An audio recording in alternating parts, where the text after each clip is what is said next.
This is Texans TV.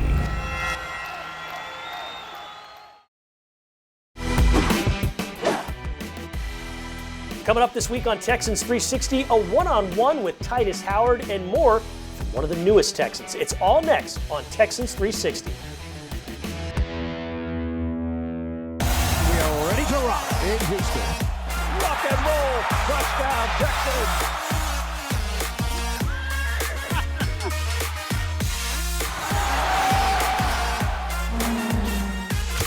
What an effort by Floyd.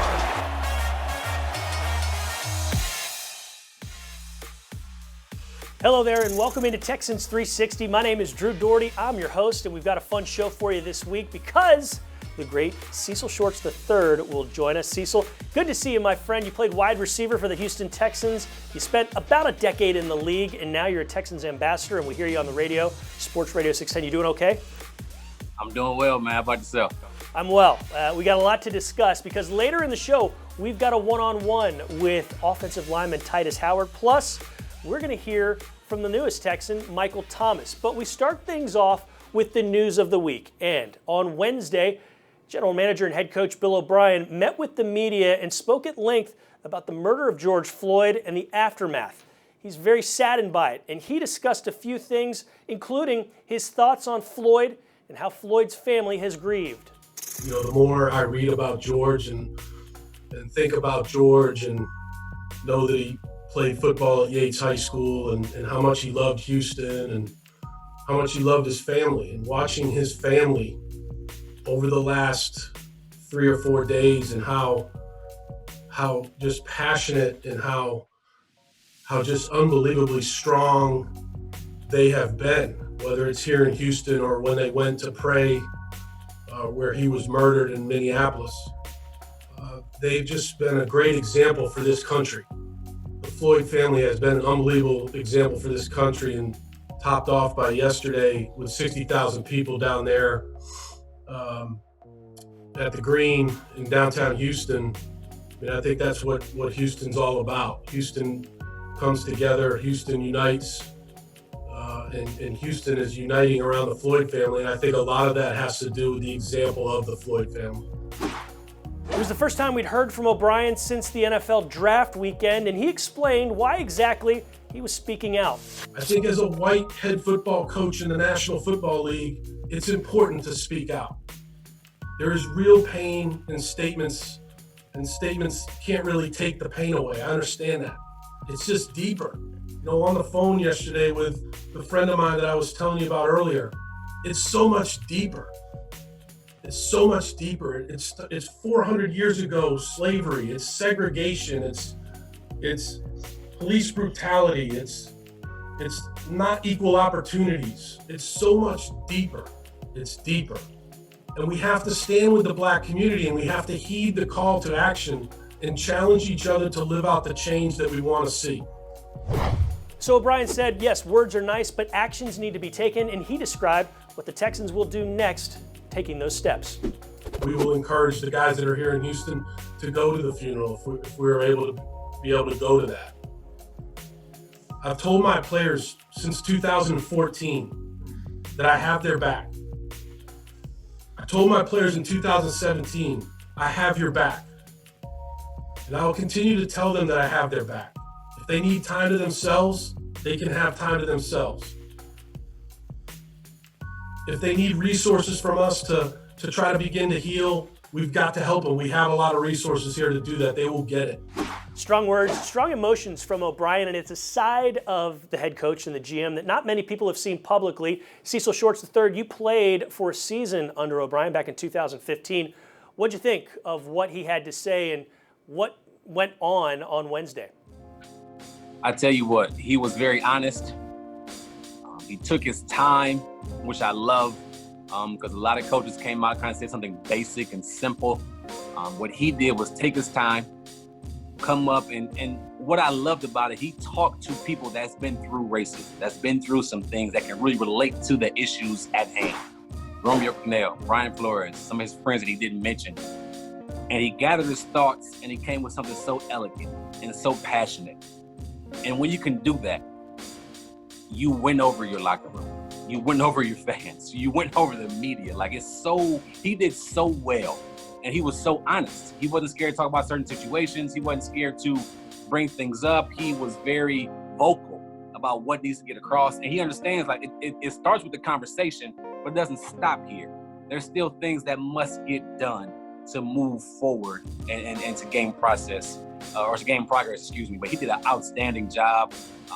And I can't think of a better statement, to be honest, right now than him right now. I think he set the bar, he set the standard. Him and Brian Flores, awesome job. But when you do stuff like that, it resonates with your team.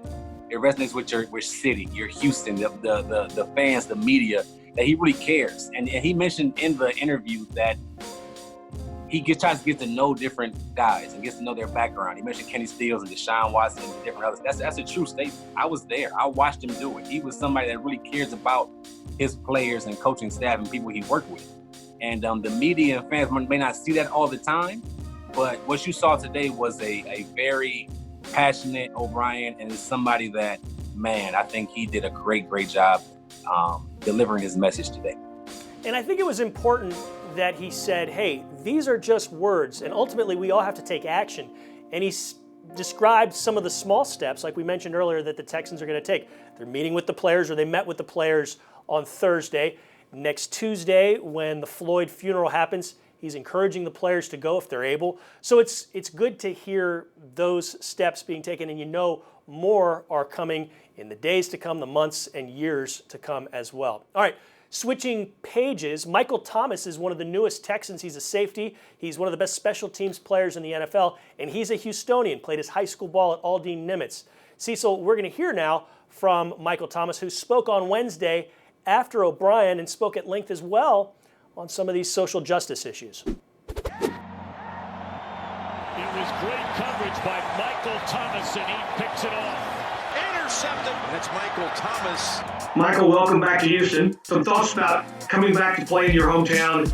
Coming back to play for Houston, I can't even really fully explain it, but it was like I never even thought that this would be a dream come true for me until I actually signed. And just seeing all the love and appreciation I got from my family, friends I grew up with, people who might have known me just from, following my career from when I was, even was playing at Nimitz. I mean, it was overwhelming. And then it just started to hit me like, wait, I'm going to really get a chance to play for the hometown team. And so, get a chance to help this team win. So, one, it's overwhelming. I'm super excited for it, try to bring wins to this town. I know how much the Texans mean to the city of Houston, the culture that we have here. Everybody's ride or die for them. So, I'm excited to help bring that joy to the fans and to the city of Houston. Anthony Weaver's in his first year as defensive coordinator. What is he's having to do this all over Zoom. What has he done in those Zoom calls or in these meetings to make it easier on you guys and help him even in his first year? Man, it's been an adjustment for all of us, but I think Coach Weaver's handled it great. He's been very open about, hey, look, we're all adjusting to this, but there's no excuses for it. Like, we're all going to make these adjustments. We expect y'all to still learn it. We expect y'all to be engaging, speak with each other while we're on here. He allows us to clown around like we're still in the locker room, like we're still in the team meetings, to get on each other, hold each other accountable. And we even do quizzes, on an app called Kahoot, to make sure, like, hey, guys, we're going to see right now in front of everybody who knows it, who knows their information, and it keeps it fun, it keeps it fresh. And it's been a great experience. And I've learned a lot being, new coming into this defense, and you wouldn't even be able to tell that this is his first time being at DC. He's handled it well. And guys responded so well, guys are excited to play for him. After the break, what does Titus Howard think about the continuity on the offensive line? We'll hear from him in a one-on-one. That's next on Texans 360.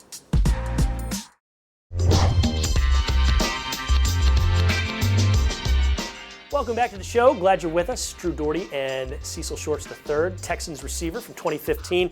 And before that, the Jacksonville Jaguars. Spent about a decade in the league. Cecil, the Texans' offensive line looks to be a strength, if you knock on wood, in 2020. Continuity is a big thing because left to right, Laramie Tunsil, Max Sharping, Nick Martin, Zach Fulton, and Titus Howard are back, presumably healthy, and they're going to get to play together. When they played together last year, they were 6-1. That's a pretty good stat. How big a deal is offensive line continuity? When you can have your offensive line just solidified. And it's so many calls that happen at the line of scrimmage. You got Nick Martin at the center, and he's helping Deshaun pick out the mic call. And if you play with the same guys over and over again, you get a feel for what's going on. You understand. So there's things that Nick doesn't have to say to Max because Max already knows. You know what I mean? It's just that continuity that you want and that we've been craving for since, probably 2014. So it's amazing that they can come back. And you got some young guys. It's a young offensive line. It's not like an older one. So this can be potentially a very, very good offensive line. Everybody stays healthy. Titus Howard went one-on-one with me about a week or so ago, and he is very, very optimistic about 2020 and beyond. Here's a look at some of that conversation. Well, we're joined now by right tackle Titus Howard. And Titus, first things first, we got to get this out of the way. Congratulations, you're a newlywed. You just got married this offseason.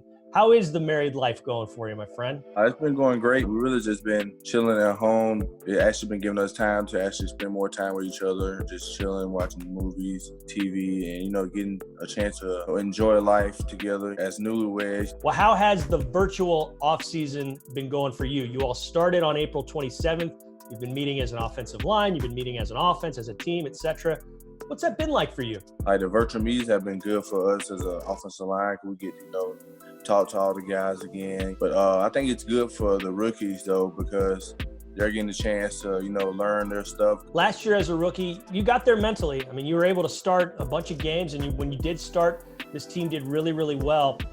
But compared this time to last year, how much farther ahead are you mentally in that regard? I think I'm ahead pretty far, man. I wish what I know now, I knew then. When you know more, you study more, it just makes you play faster and play better. I learned from the vets like Laramie and Nick and Greg and Zach. And I just, I've been tuning in to how they see football so I can see it through their view and also play the way I play.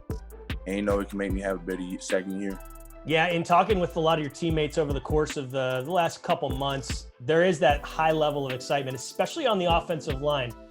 Left to right, when you guys started, Tunsil, Sharping, Martin, Fulton, and you guys played in 6 games together with that combination. I went 5-1. High level of success there.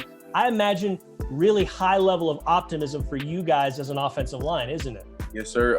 Like Coach has been saying, it's like one of the first years you have 5 starters returning. And I think that's going to be a big key for us up front, we got all those reps together last year and just continuing that success next year as an offensive line. We just got to do what we got to do to protect Deshaun. And we know Deshaun's a great quarterback and what he can do when we protect for him. So that's our goal, is to keep him clean and, we just be some nasty old linemen up front. Now, we talk, you and I, we've done this a few times, and I've seen you in media settings as well, and you're a happy guy, you're a really nice guy, but on the field, you bring up the nastiness. How nasty do you need to be, and how nasty do you get? I think when you're an old lineman, when you're on the field, you can be nice off the field, but when you're on the field, you got to have a different mentality, because you got to think about it. You is you versus another guy, and if you let him win, your quarterback is the one getting hit. Our goal and what we've been brought here for is to protect Deshaun. That's our goal. So when I look at it, I got to do everything I got to do, no matter what it is, to protect him. All right, individually, what's the goal for next season? You said smarter, faster, a little bit of that, but what are some of the goals individually for you, Titus? I think my number 1 goal is to get healthy and play a full season. I think number 2 would be more consistent so that I can be the best Titus for my offensive line and for my team. And 3rd goal, just win football games. I'm not too big on individual stats. I just want to win games and win for my team and for the city. Well, hey, Titus, it's been a lot of fun talking with you. Glad you're doing well. Congrats again on the happy offseason. Stay safe, and we'll see you again hopefully very, very soon, okay? When we come back, a Heisman Trophy winner sounds off on Deshaun Watson, and we look at the weapons D4 will have in 2020.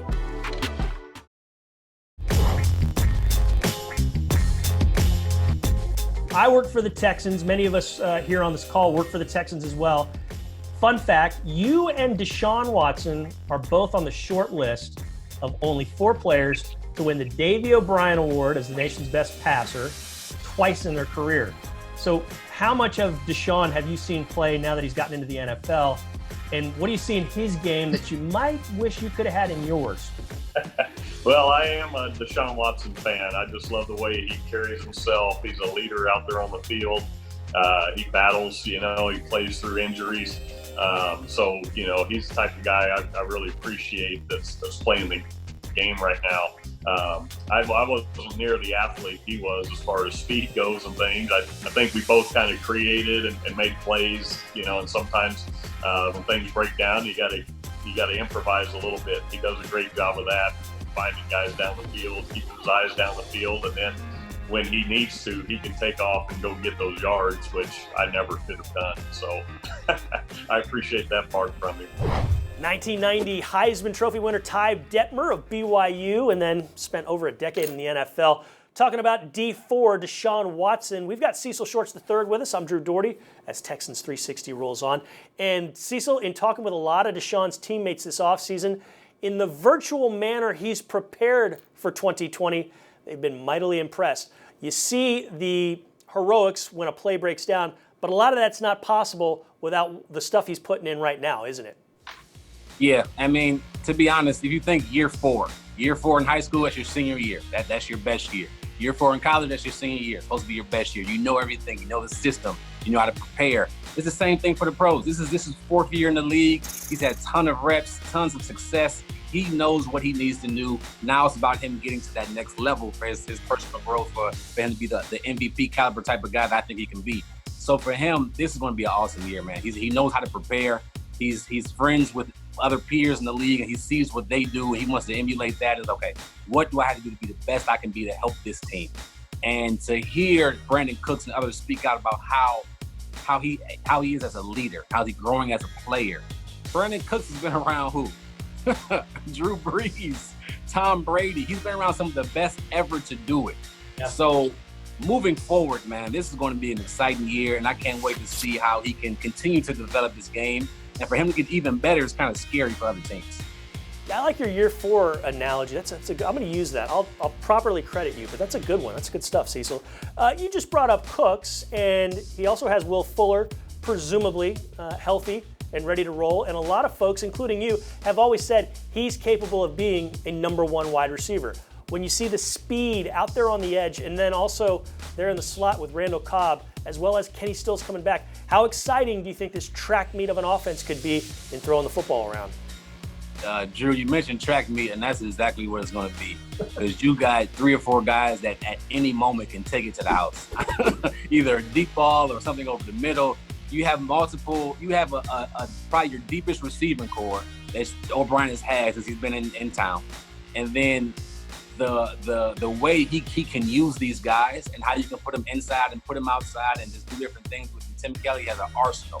And it's going to be fun to watch them and how they develop. But it's weird because if you look at the strength of Watson, is him really throwing the ball down the field, and him and Floyd have a great connection.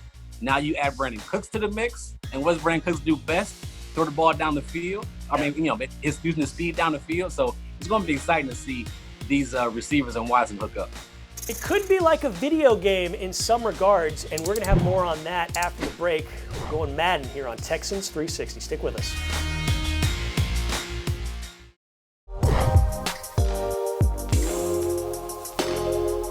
Thank you for watching Texans 360. Drew Dougherty, Cecil Shorts, and Cecil, very quickly, what's your favorite all-time video game? Oh, Madden. Easily. I have every single one since 2001. Really? Okay, so you know what you're talking about, and you're going to enjoy this especially because the Texans radio crew, they're staying crisp during all of this, and they called a simulated game between the Texans and the Colts, and let me just say, I'm not going to give you a spoiler here, but Texans did okay. Hello, Texans, and here we are for some digital football fun via Madden at NRG Stadium. Mark Vandermeer, Andre Ware, and John Harris not on the sideline in a little video box. Guys, it's the Texans and the Indianapolis Colts. We are ready to rock. Great, this is going to be fun. All right, I love seeing Cobb out there with Fuller and Watson under center here. 2nd down. And another handoff. And why not, when you're running the ball like that, with David Johnson, his first carry as a Texan, a digital one, but we'll take it. Just stay on the ground here. You've been able to pound it out, move the ball down the field, choose some clock. Let's see what they cook up. Doesn't look like it from this formation, though. Yeah, there's 2 receivers to each side. Watson to throw over the middle. He goes, and touchdown. Brandon Cooks with the reception over the middle. Oh, I'll tell you what, when they spread them out like that with these receivers, Ray, it's going to be tough to stop.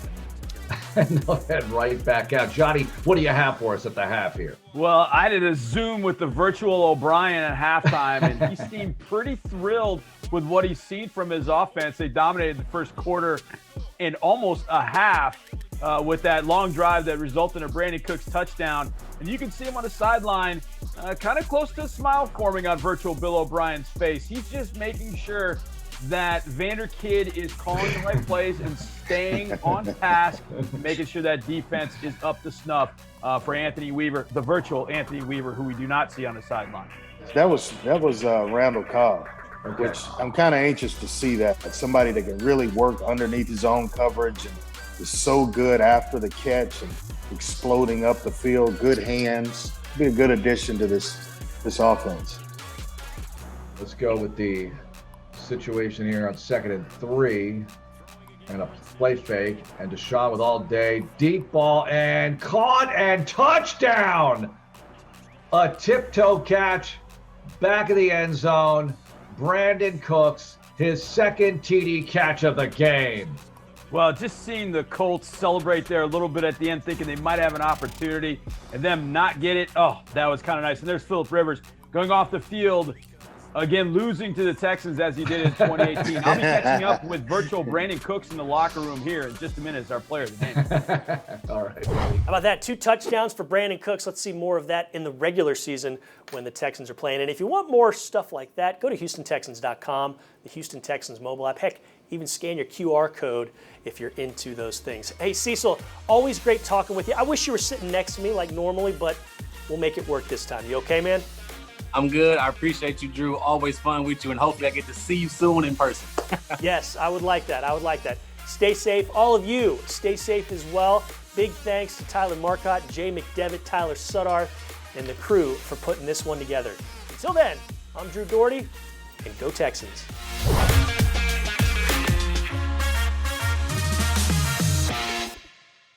Thanks for watching. Subscribe to our channel and ring the bell to know when we post new content.